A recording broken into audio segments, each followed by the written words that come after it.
Peoples party का mini budget के खिलाफ पार्लियामेंट के सामने एहतजाज का फैसला। खुर्शीद शाह ने ऑपोजिशन रहनुमाओं से राब्ते करके शिरकत की दावत दे दी।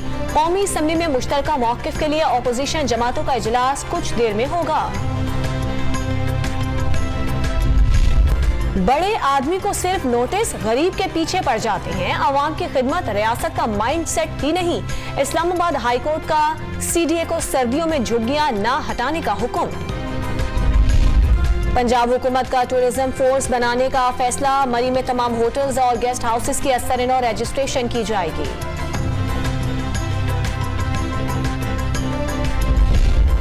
मुल्क में ओमिक्रॉन का फैलाव। इस्लामाबाद में जनूबी अफ्रीका वेरिएंट के 95, पंजाब में 26, खैबर पख्तूनख्वा में 8 केसेस रिपोर्ट।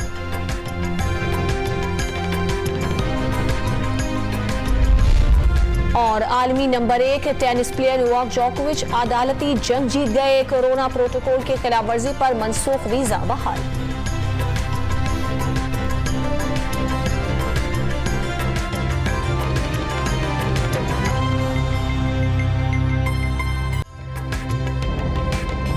ताज़ा तरीन वीडियोस के लिए हमारा YouTube चैनल सब्सक्राइब करके बेल आइकन प्रेस करिए ताकि आपको मिले हर अपडेट सबसे पहले।